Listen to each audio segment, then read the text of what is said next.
cloud. Okay, wonderful. Well, thank you all for being here. This is a training that I like to do at least once a year on writing your personal philosophy of advising. And like I said, if you could grab some paper, we're going to have a few different opportunities to do some reflection and some sharing in the chat and in person in the large group. And we will use the breakout rooms as well. So today's goal. So today is really about laying a groundwork for everybody to write their personal philosophy of advising. And there we go. So we're going to discuss some terms and the importance of the personal philosophy of advising. I'll give some context around it as far as why it is an important professional development activity and document to have in your advising practice. I'm going to lay a foundation for the actual writing process. So I do a 5-step approach. So we're going to talk about the pre-writing stage, which is step 1, and the writing stage, which is step 2.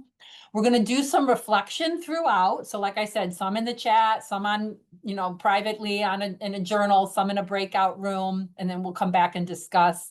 We're going to talk about the actual draft itself, writing the draft. And then we're going to talk about the actual role of the feedback. So this is where we'll talk about that writing partner, having a fellow advisor, colleague, or maybe if you don't have that, anybody that you trust that's a good writer themselves, that you respect, that can help give some feedback on your document. And then we'll talk about finalizing your document, maintaining your document, and how you will use the document in your practice. So we really want to understand what it is, why it's important, and how you will use it throughout your professional life. So let's start right away with a reflection, and we'll share in the chat. So if you want to go into the chat and just share about what you think is an advising philosophy.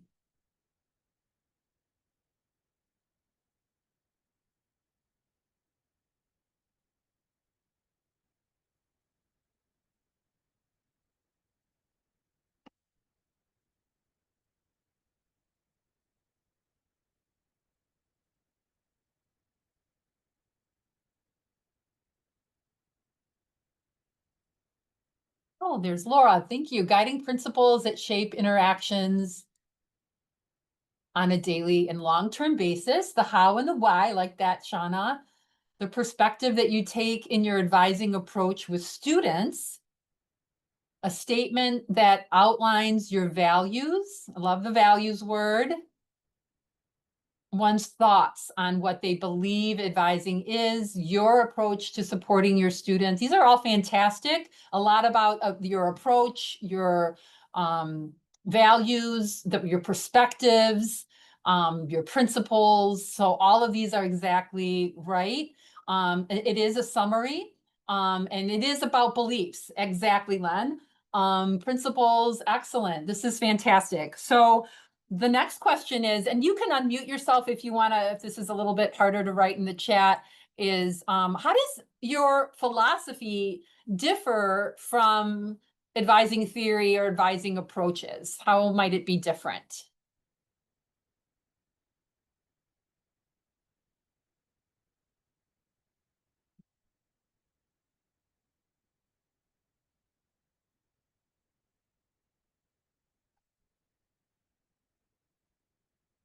Anybody wants to unmute, they can.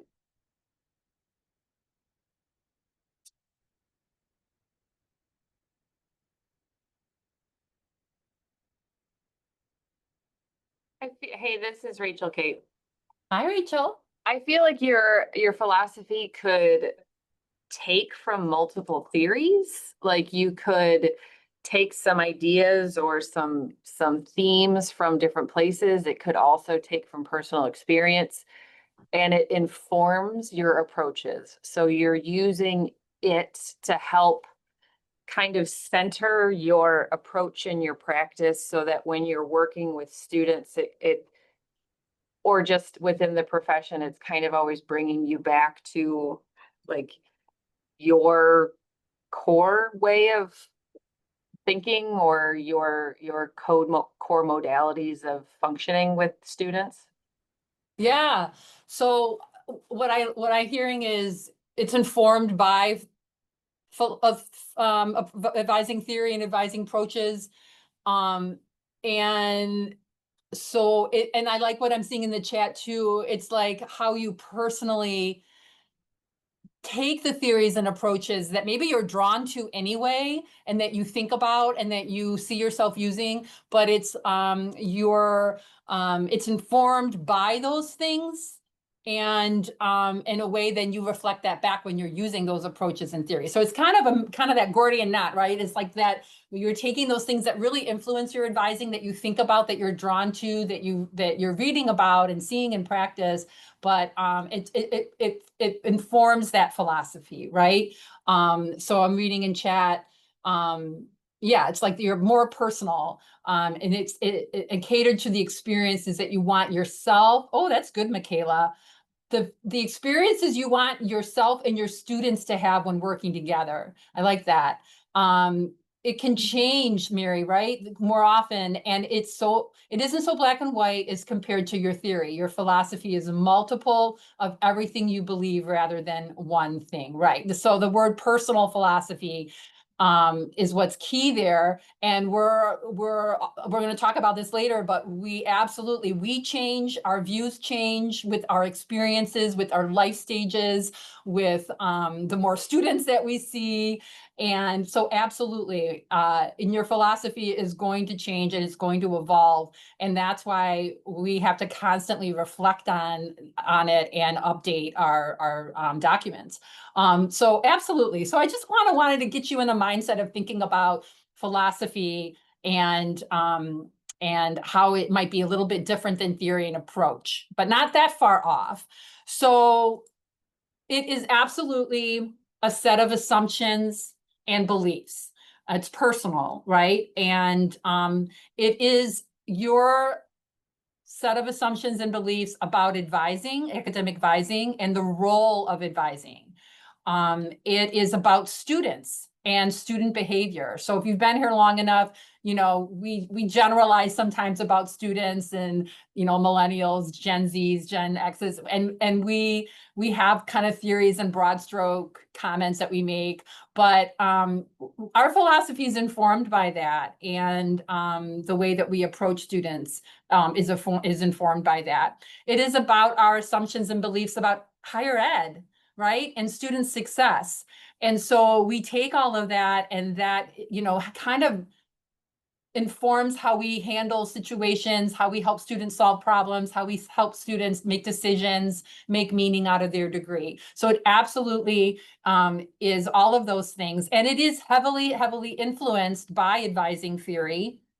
And a student development theory. I know Stephanie's like, there's not a lot of advising theory, if any, but I think of student development theory as being, one of the ones that we often think about and that we often apply.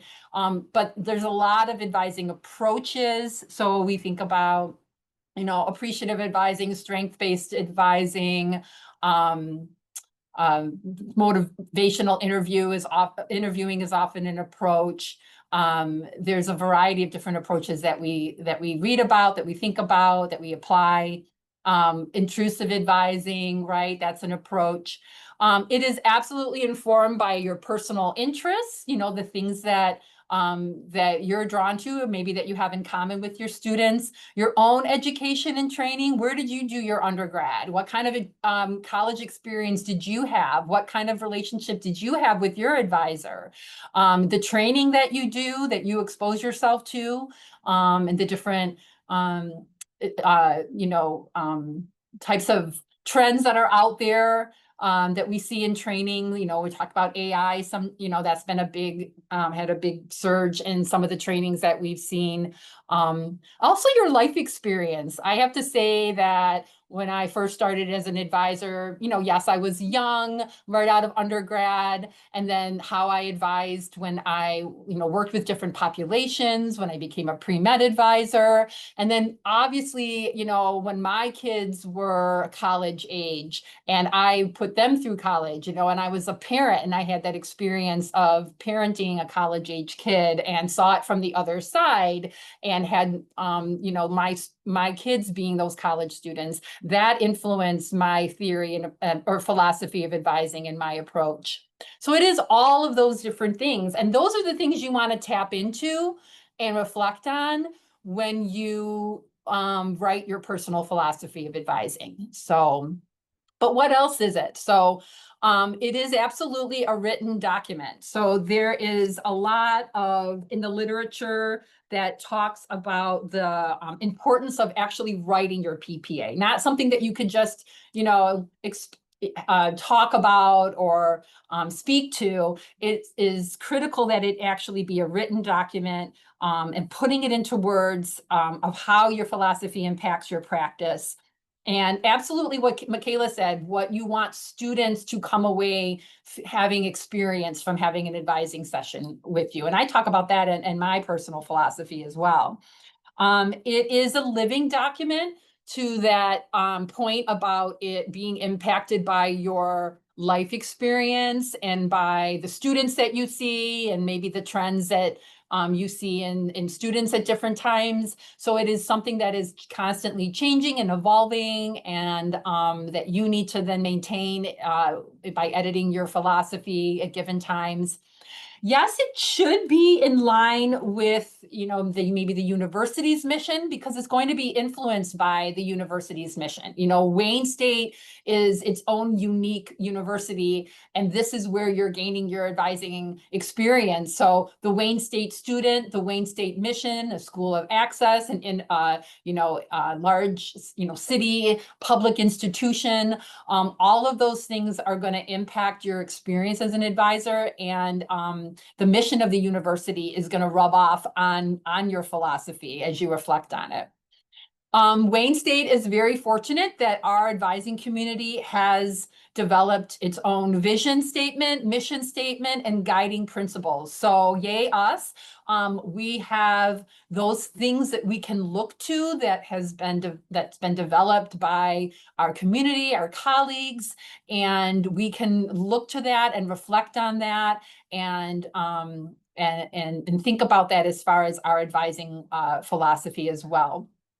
It is listed as a competency, a core competency by NACADA. It's the R1 relational competency that advisors need to be able to reflect on and document their personal philosophy of advising. So to the extent that we want to work on our competencies and develop those, that is one of the reasons why you want to do this exercise and, continually update it and maintain it as well. They say that advisors should be, even brand new advisors, brand new to the field, should be able to compose their personal philosophy of advising by the end of their first year. So that's a NACADA, something I read in one of the NACADA articles, and I will be providing all of that for you as well in my follow-up emails. It really has no set format or style. I've looked at a number of personal philosophies of advising. There's no requirements, not, your standard 5-paragraph essay. I've seen a variety of different styles and approaches. So one of the things I'm going to suggest is that you spend some time looking at others, not so you can, copy them, but just so you can feel confident that, you can approach this in the way that is comfortable for you, and what really helps you express your personal philosophy, and you're not required to do any sort of required format or style. So why is it important to write the document and to have a personal philosophy of advising? And we talked a little bit about this in your wonderful responses in the chat, but it absolutely, the act of writing it, of reflecting, doing the readings and the preparation and the pre-writing stage, it really helps provide you with an awareness, brings to the forefront an awareness of your beliefs, of all the things we mentioned. It helps you to be intentional in your advising interactions. So it helps you be in line with your personal philosophy of advising. So the decisions that you make, the ways that you approach student issues and help resolve them, and help students, make meaning out of their degree. It will absolutely inform all of that and helps you be intentional with that. Gives context to your thinking and your decision making. So the act of writing it and the act of maintaining it, and so you'll be reading this and reflecting on it periodically, will help give context to your thinking and decision making. Oh yeah, that's why I approach it this way. That's why, because I believe this and I feel this is a value. So that's why I routinely come back to this form of decision making and problem solving with my students. Promotes consistency and predictability to your advising decisions. That gut check that you have. Does this feel right? Is this in line with how I like to help solve problems and make decisions? Have I thought everything through? Am I making sure that I'm doing this in an ethical way? What is that gut check telling you about how you're approaching your work with students? Dyer says that it allows you to explain your role to your advisees. So having this as in front of mind, going through this process, and then the act of maintaining it, keeps that in the forefront and allows you, maybe through practice, but if you do it enough times, or maybe you have your PPA posted in your office or somewhere students can see it, and maybe it comes up in your conversation, but it will help you to explain your role, because it's something you've reflected on and you've written about, and you can easily talk about, well, this is how I like to work with this issue, how I like to approach this, how I like to handle this with students. It really helps you to discern and articulate what you hope students gain from working with you. So like that point Michaela made, what do you want students to feel, understand, value, appreciate, know, as a result of being your advisee? When they come away from a meeting with you, what do you want them to know? Well, yes, I've got my problem, a referral, or I got my problem solved, but I also have all of these other things, because the approach my advisor had was that they went beyond the presenting issue. They went beyond the need for that advising appointment, and we got a lot done. We covered a lot of different things. They anticipated certain needs. They believed in talking about goals, and doing some of that goal setting and following up on certain things. So all of those things, you want to think about what you want students to be able to appreciate or say or know about their experiences with you. And then I'm a big quote person, so I pulled a couple of these from the literature, but Kimball and Campbell's article talks about that our values and our beliefs and our assumptions shape the way that advisors think about students and can powerfully influence advising. So that's why it's important, because you have this powerful influence coming out through your work. So why not take the time to reflect on that and to bring that to the forefront. What are my beliefs? What are my values? What are the assumptions that I make about students in higher education? Because they are going to influence my work. And your PPA serves as a reference to which the advisor can return to, draw inspiration, and reconnect for the reasons for entering the field, right? So why do I advise? And your PPA can be that source of that, like reconnecting with that why. Why do I advise? And maybe you need to be re-inspired by that every once in a while. Finally, the best of all is that whether you know it or not, you already have one. So even if you've never read any advising theories or thought about your own personal philosophy of advising, each one of us has an advising philosophy already. So that's in the Bernas article. And so that's really important to know that you actually have a philosophy. Whoops. So it might as well be something that you take the time to write about, right? And have as a document. So before we move on, any questions or comments about any of that? The chat's been going. Right. So we are going to do another reflection. So this is going to be with the breakout room. I just want to kind of, take a scenario and really emphasize how our beliefs and values impact our advising. So I'm going to give you guys a scenario to reflect on for a few minutes on your own. I'll read it in the chat, or I'll read it, and then I'm going to put you guys into breakout rooms. There's some questions I want you to talk about together, and then we'll come back and discuss it together. So let me actually. I'm going to have Rachel read it, if you wouldn't mind, and then I'm going to start working on getting the breakout rooms pulled together. Sure, Kate.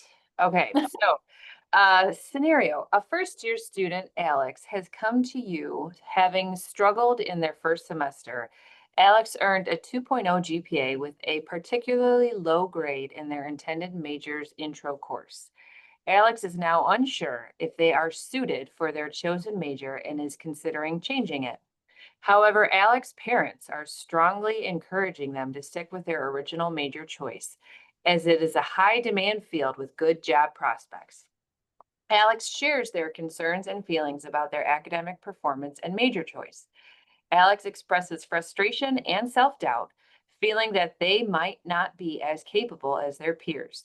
They also mention the pressure from their parents to continue with their original major. So not an uncommon scenario. If you haven't experienced this already, you will at some point. So this is a scenario. I'm going to put in the chat a document with the scenario and the question, so you can open it when you're in your breakout room. But before I open them up, I'm going to put you into groups of 4. You can work together to talk through these reflection questions. So what are your initial reactions? What comes immediately to mind with this situation? What's your gut telling you? How might your personal biases or your experiences influence your advising approach?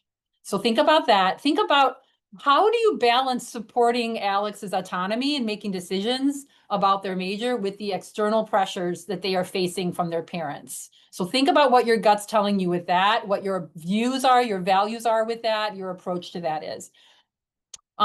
What ways can you empower Alex to communicate effectively with their parents about their academic and career aspirations? How does this scenario challenge or reinforce your existing philosophy of advising, particularly regarding student autonomy, parental involvement, and the exploration of major and career options? So we're not trying to solve this issue for Alex. We're trying to get at what our reactions are, what our philosophy, what our values are telling us, what our approach is informed by. We're getting at our personal philosophy when it comes to this particular reflection.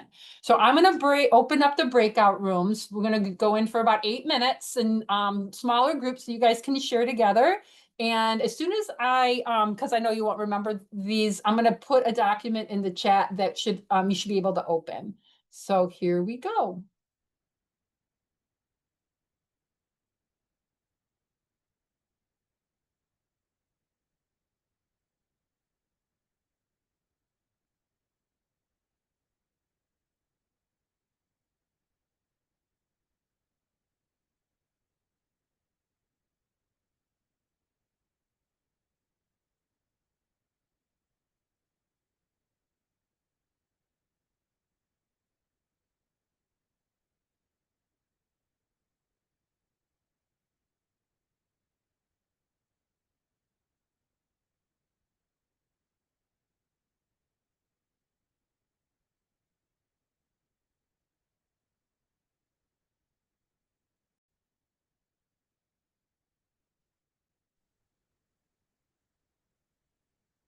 All right, well, welcome back. I think we've got a couple stragglers. Some of the rooms. Hey Kate, we missed the document in the chat somehow. Oh, I'm so sorry. Was it in the main room? And then by the time we moved, it Maybe I don't oh understand what happens in the main chat. I assumed that the main chat was Oh, the main available. chat doesn't come back to the break. Oh, that's my okay, that's my lack of understanding then. So we had a conversation. It was a good conversation, don't get Yeah, me wrong. I But we saw were lots kind of of yeah, we were kind of stuck in 1 and 2 mode. we winged okay, it well, in our room. that's cool. That's totally cool. I'm gonna just focus on the last question though. So maybe this will be new insights, but does anybody want to share how this scenario maybe challenged or reinforced your existing philosophy about advising, maybe particularly related to that whole idea of student autonomy, parental involvement, exploring other careers and majors?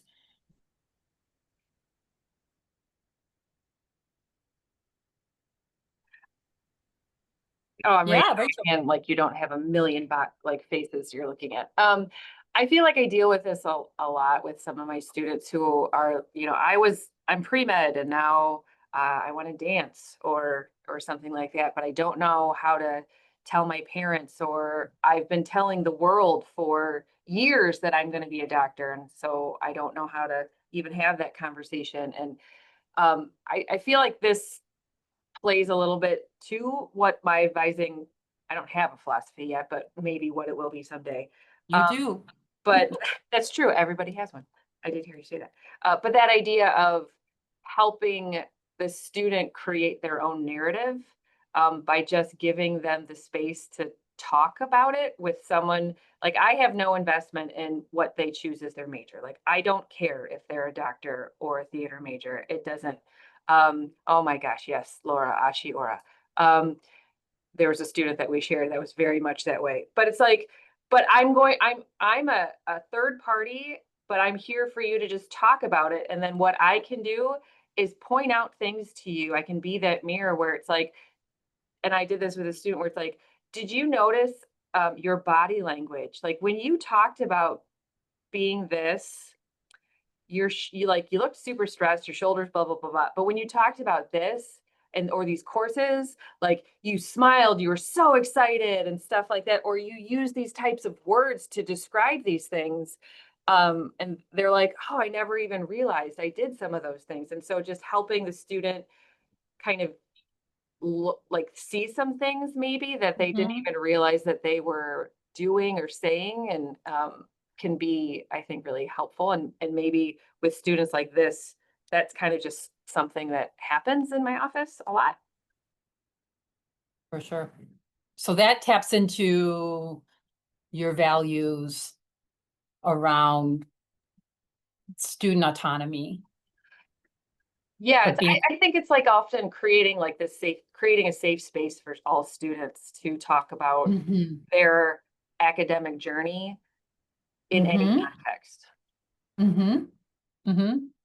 Very developmental. So giving them the space to explore, meeting where they are, we'll use that phrase, giving them the space to explore, and then always moving forward. Like maybe you're not just, they're not deciding at that point, but maybe they're, what do they go away with? Like, the encouragement to research or to have conversations with their parents or to reflect on, other possibilities. And then, yeah, I'm putting words in your mouth, but anybody else?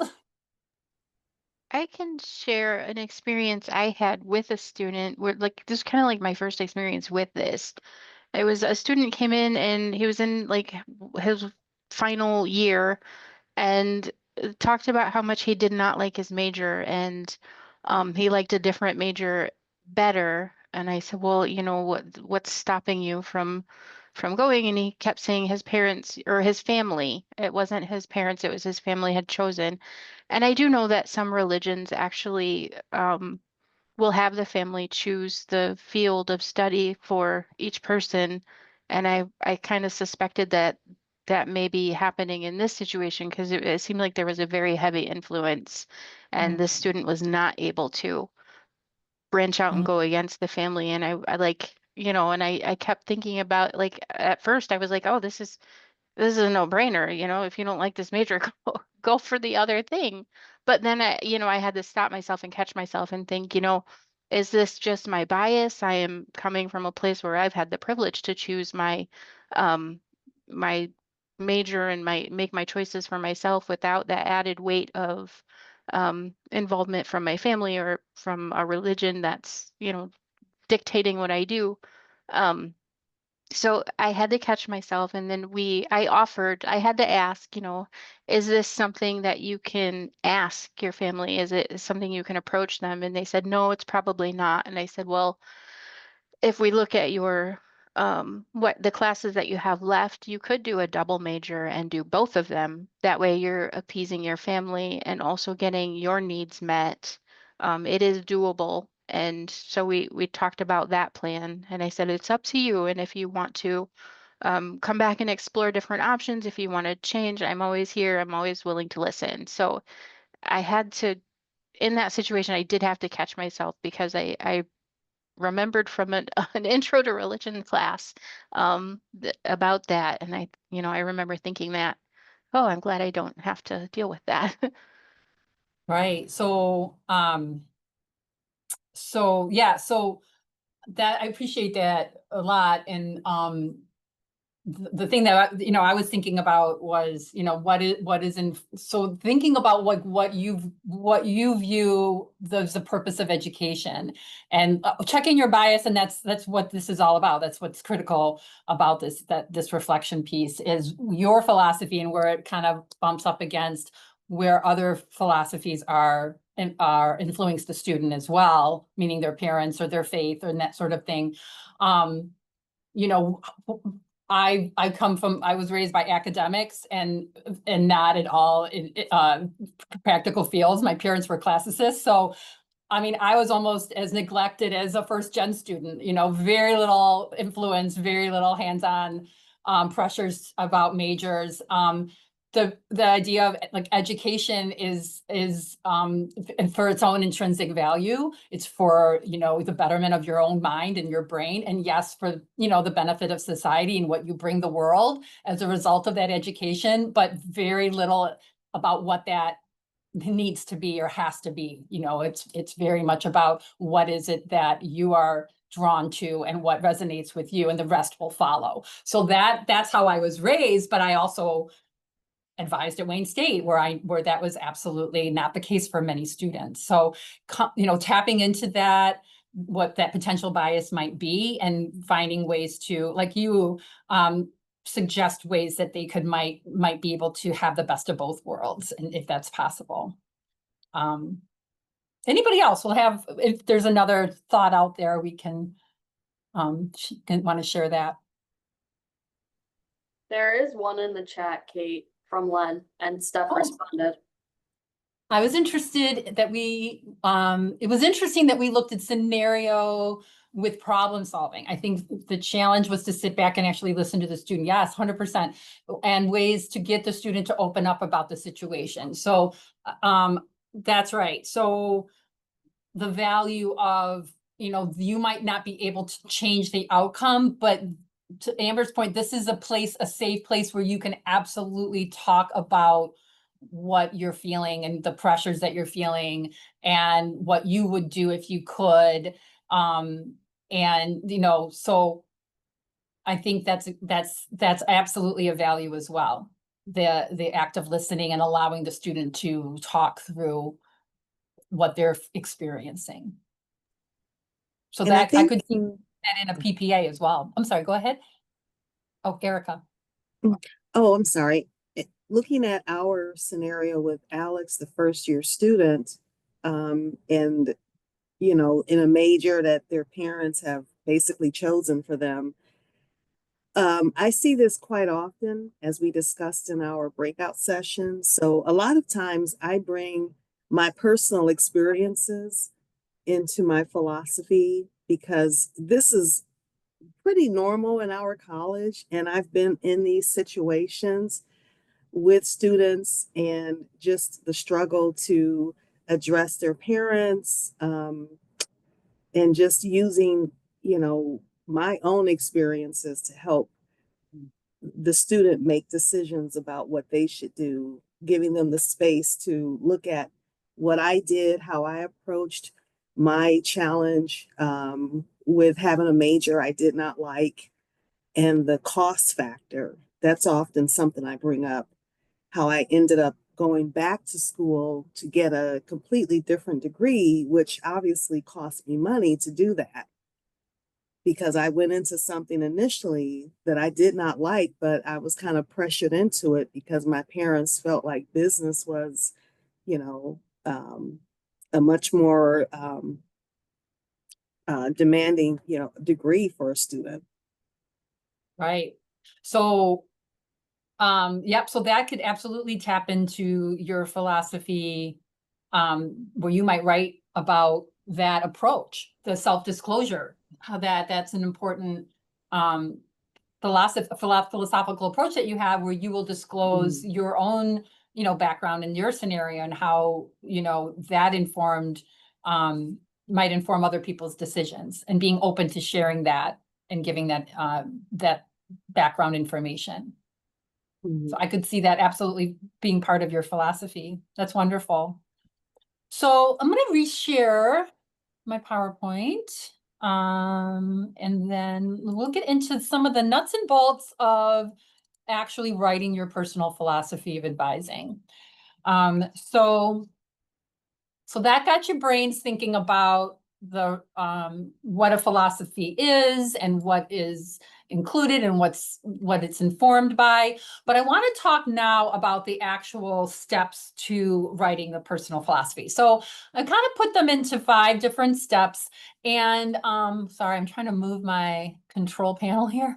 So the first is the pre-writing stage. So I have the first couple of steps as part of the pre-writing stage.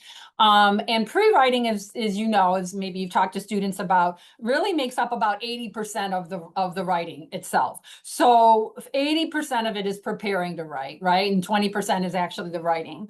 So what is that 80%? How do we prepare to write your personal philosophy of advising? And this is where I'm going to provide you with all of these links in an email. I'm going to send you everything. But this is where you start by maybe reviewing some resources. And what might those resources be? So let me... Okay, so the first suggestion is to look at NACADA's Pillars of Academic Advising. A lot of stuff can be generated by reading this, reflecting on this, and they're not long. So they have a concept statement. They have those core value statement, and those 7 core values that we did a presentation series on in the ATA last year. I'll reflect on what the core values are of academic advising, reflect on the core competencies of academic advising. So those conceptual, informational, and relational competencies. I think there's like 21 total. But what are those telling us about academic advising? Those are the 3 main documents that make up the pillars of academic advising. So maybe spend some time reviewing those. And those are all on the NACADA website, and I'm going to send you links to all of them. And then I hope I can drag these over, but on the clearinghouse, the NACADA clearinghouse, you can pull, can you guys see this page here on advising theory? I'm hoping. We can. Oh, I don't think I'm sharing. Am I sharing? It was. We could see it. You can see it. Okay. So I'm going to send you a link to this list of advising theories. So you can, kind of pick through them. You know, maybe there's some that you already know you're drawn to, and maybe you want to do a little bit of review, kind of reflect on them. There's an article on theory and philosophy. There's some things on a few different theoretical foundations that maybe you want to, you know, read through, developmental advising being one. There's a couple in here that maybe you want to look at. See what you're drawn to, see what resonates with you. And then there's another, I did another clearinghouse search for approaches. So hopefully you can see this. So there's several kind of general advising approaches that you might want to go through. Appreciative advising, intrusive, proactive advising.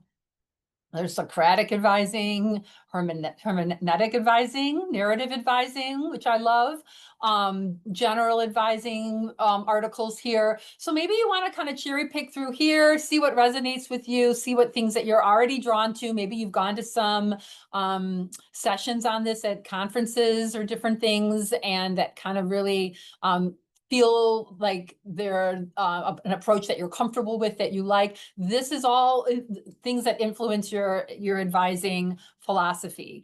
So spend some time reviewing those resources as well. Maybe there's other literature, articles, websites. I'm a big collector of articles, or sometimes I'll just read an article that will really sit with me and really something that I don't want to lose or forget about. So I have like a folder where I just throw random articles on things that I've read about, sometimes not even on higher ed, but that I like to think about and that might inform my personal philosophy. Maybe there's websites that you like to look at. So think about those. And then I will send you links to the ATA page where we have the advising mission and vision statement. So you might want to read through that and think about that.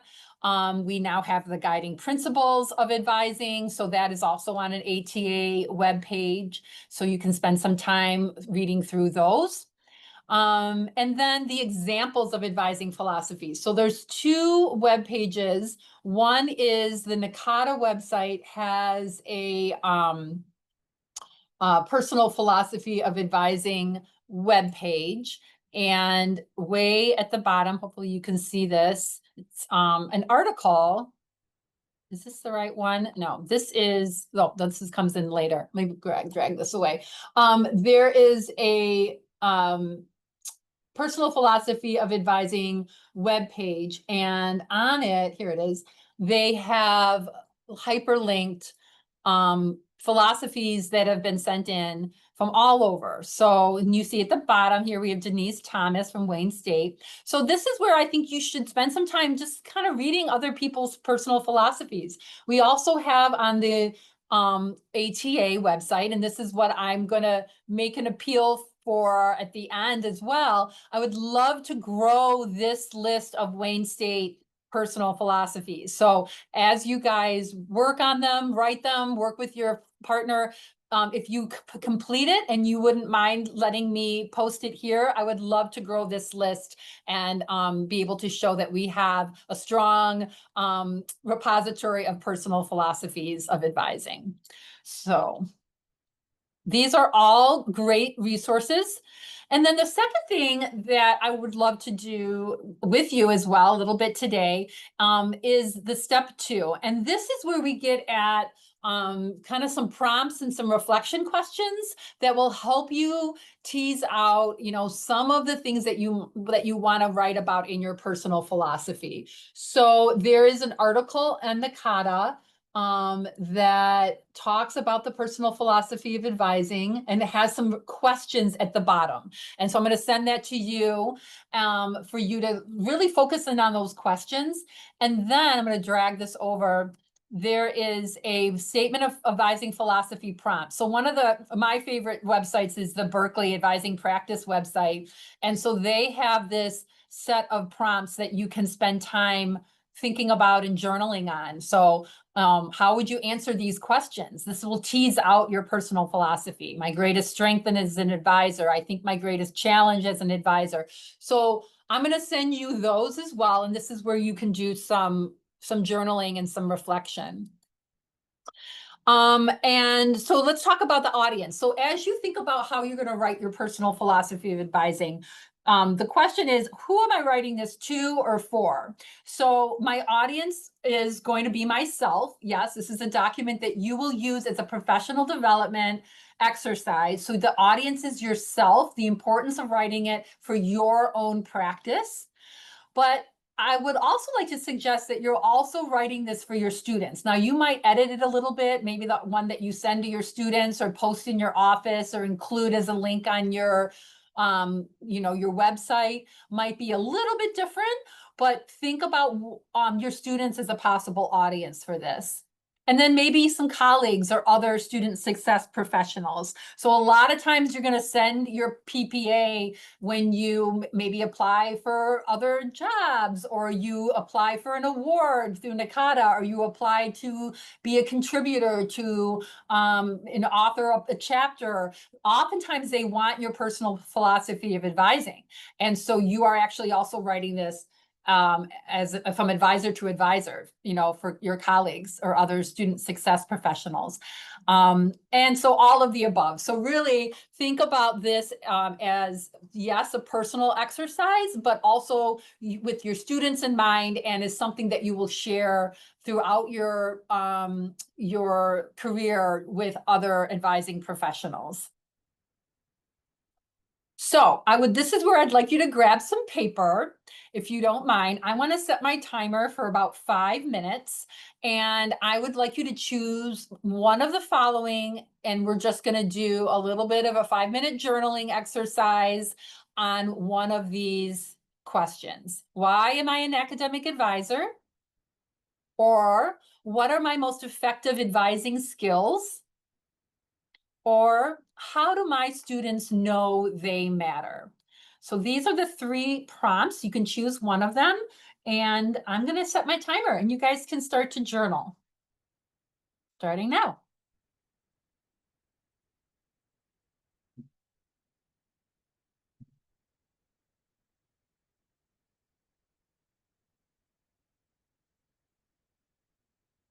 Go back to.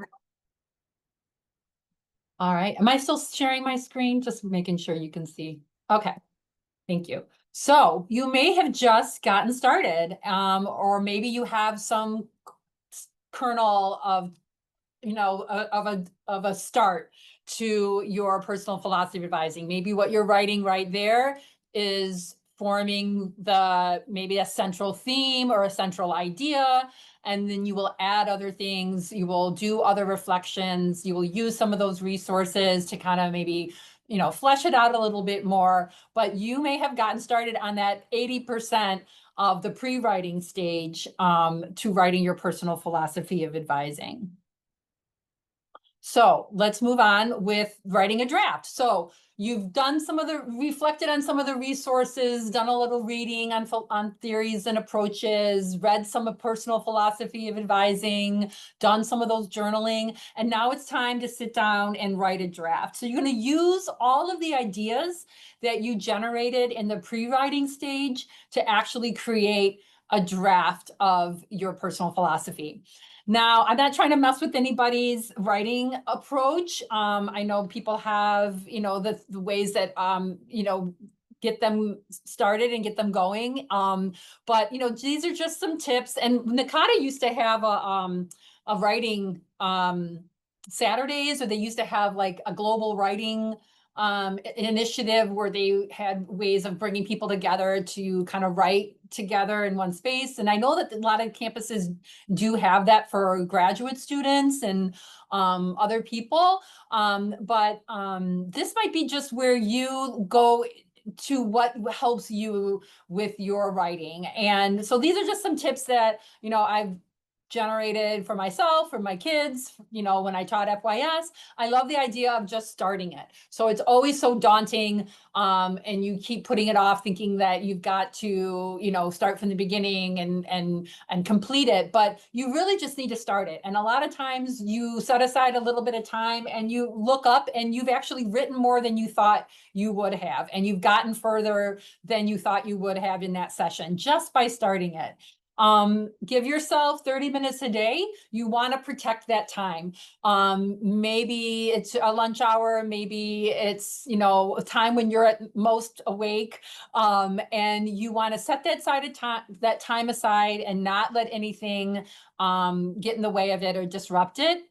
And just like we did just now, maybe start with content that you're sure about, or that you're passionate about. Maybe it's these reflections, this journaling. So even if it's going to be right in the middle of what you want to say, and you know you got to have an intro and a conclusion, start with what you know you want to include in there, and then you'll be able to expand out from there. Worry about the beginning and the ending later. I always like the idea of ending each writing session in a good place, not where you're stumped or, you know, not sure where you're going. End it in a good place, what you're happy with it, and that you know what your next step. You're more likely to come back to it when you're know what you want to write next and you're excited about it. And maybe people that have done like dissertations and all of that know what that feels like. But just know that you can do this. You can do it in a week if you need to. Maybe after you do the preparation, maybe the pre-writing takes you a week or two. Give yourself some time. But maybe the actual writing, you give yourself, you know, a deadline that you know you can do, and then stick to it. Does anybody else out there have any tips or strategies that they like to apply to themselves or give to others on writing?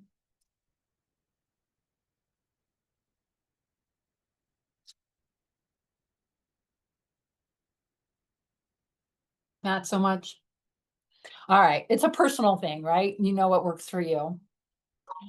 So let's talk about rewriting. So after you write your draft, this is where you want to rely on either a PPA partner or maybe a trusted colleague. So there is a lot of value with getting constructive feedback or providing constructive feedback on the preparation, on the writing, on the refinement, and on the improvement of your personal philosophy of advising.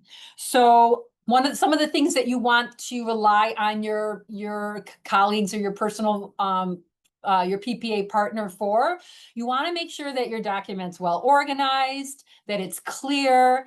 Is it saying what I want it to say? So maybe that's where you read it out loud and have that person reflect back to you. This is what I'm getting from your PPA. This is what I'm hearing. This is what you're saying. I think you're trying to say. And is that accurate? Yes, I think there's a lot of value in someone reading it out loud, so you can hear how that sounds to your own ear.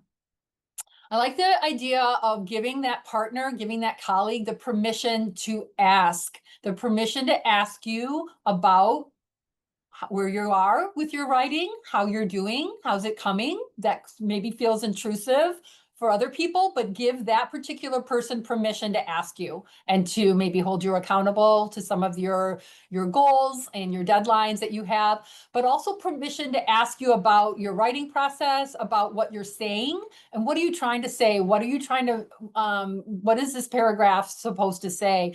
And let them kind of be intrusive with their questions, because that's how you make sure that you get the document, get the outcomes that you want.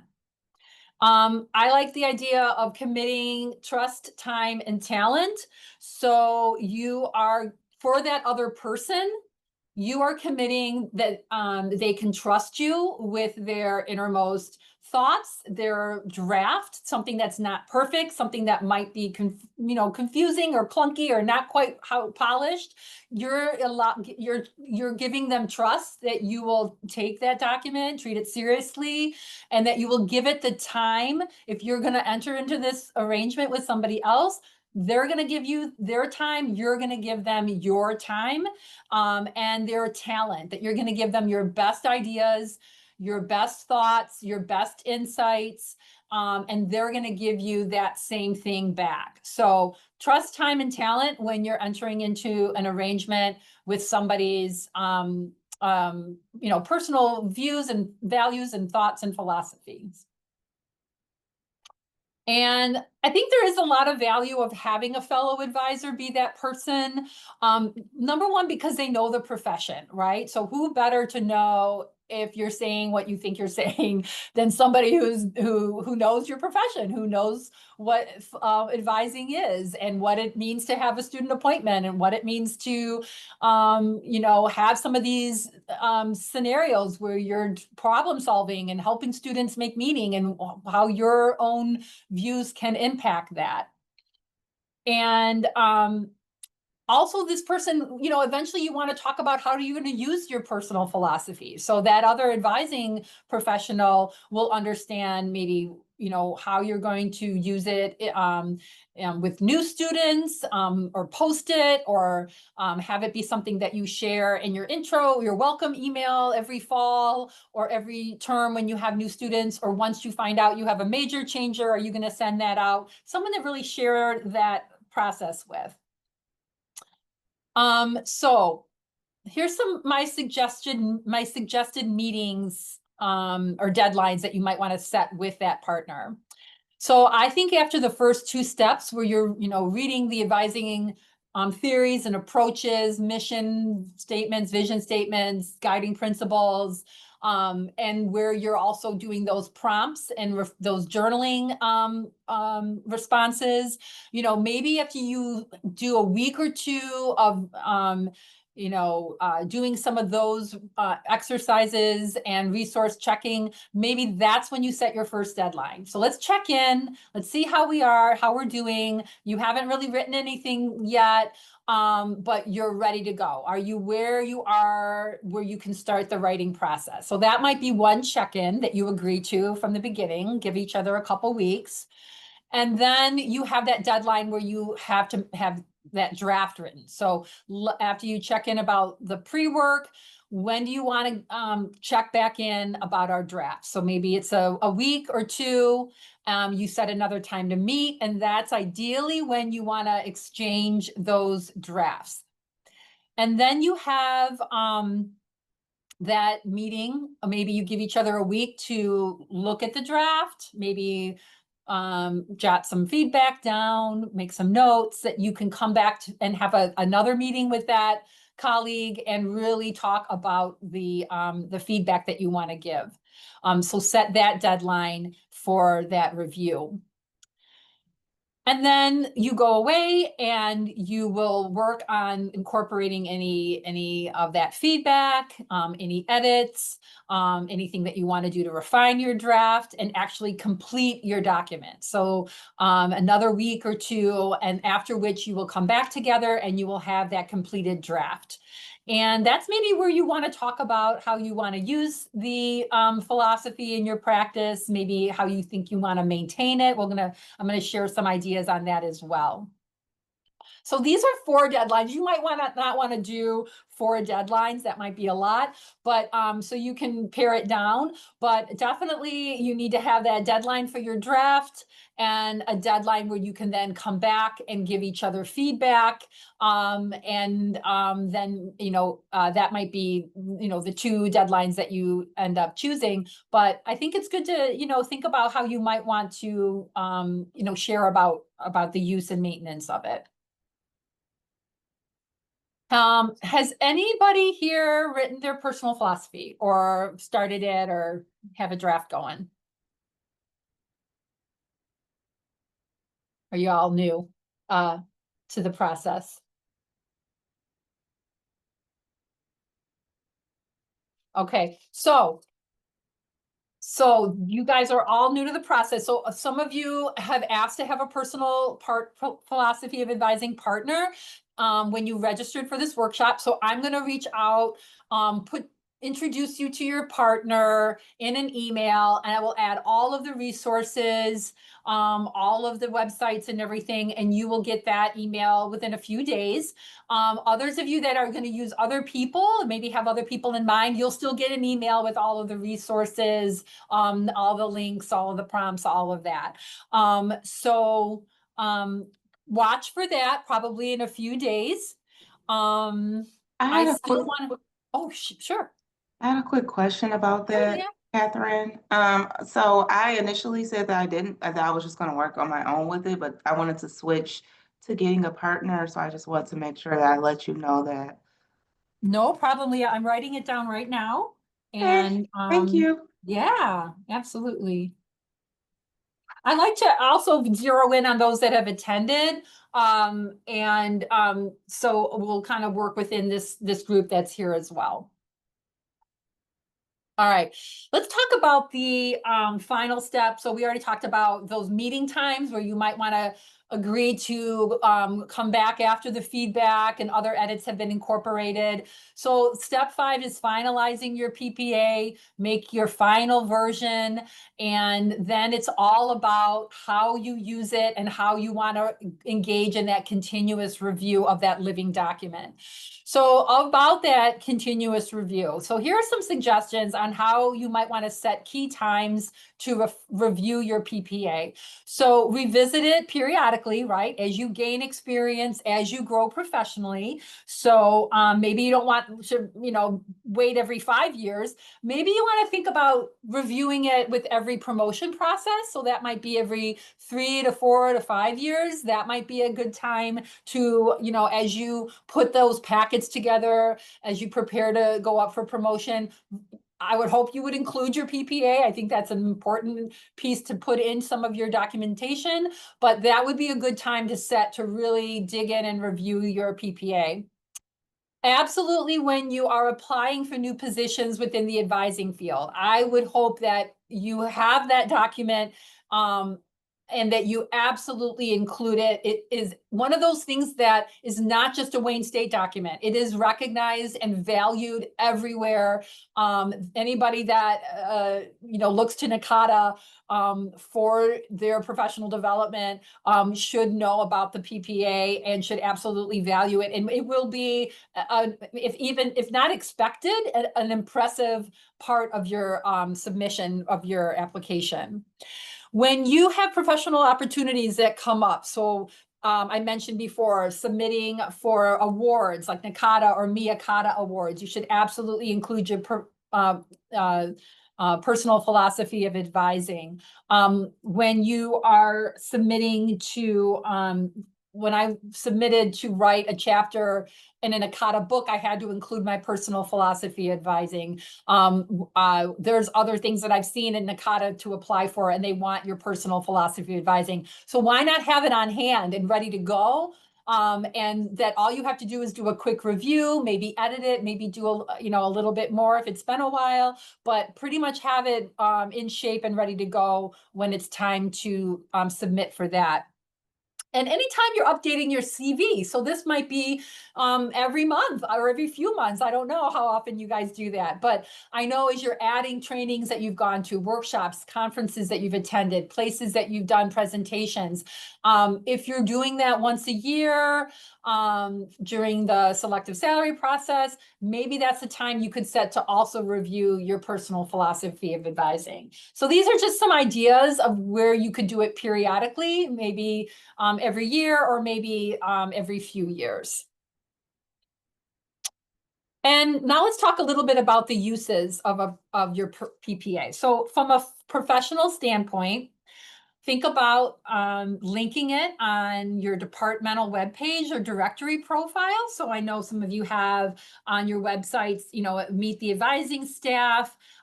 Is there a way that we could link your personal philosophy of advising to that so that students can see that or other professionals can see that, download it? Maybe you link it on your email signature block. I know people have a ton of stuff in there. Maybe this is something you want to share there. Submit with your yearly selective salary material. I know we call it something else now. Salary review material. Stick that personal philosophy of advising in there. Advisors will know what that is and why it's important if nobody else does. Include with your promotion and ESS and tenure packets if applicable. So again, I think it would make sense to have that included in there. Absolutely. Any advisors in that process will know exactly what that is and why it's important. Future job applications, submit it or bring to the interview to hand out. For advising award nominations, you want to include it there. NACADA scholarships and grant submissions. That might be a requirement, or it would be something that you could include. And you could email Nakata to see if you could publish it on their page. You absolutely can publish it on the ATA webpage. You just need to send it to me and we will get it included on that page as well. So all of these things could be ways that you could do it. You could use your PPA professionally. And with students, maybe this is something that you send to your students. All of your students, or you could display it in your office so that it's something that they see. You could link it on any departmental webpage or directory profile, like I said before, professionally, email signature block. Maybe you send a welcome email to all your students in the fall. Maybe it's something you send to students as they change their major. And then you can send them a welcome email and include your personal philosophy of advising. So there's lots of ways you could routinely send it to all your students or just to the new students that you meet with or that you welcome to your department every term or whenever they change their major. Bring it to orientation. I'm just reading some of my other notes. Anybody else have any thoughts or ideas or suggestions of how you might use it?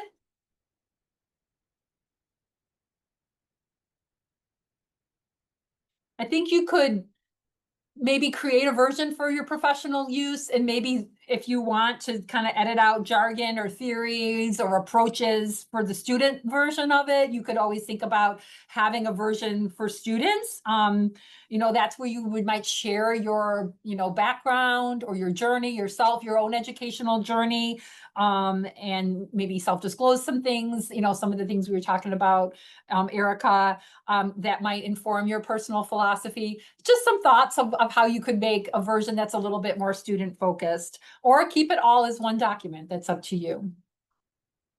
All right. Well, that basically concludes my part.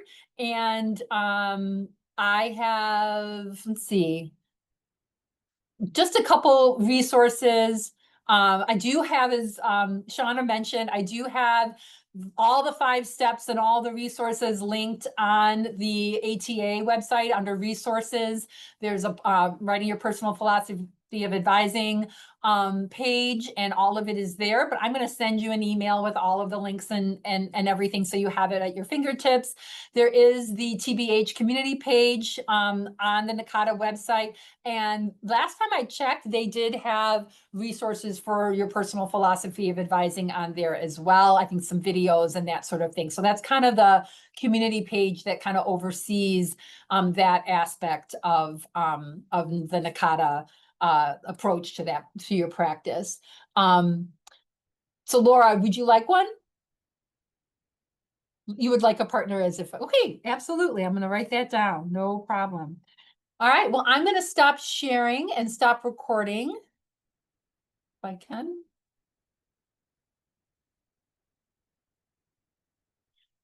And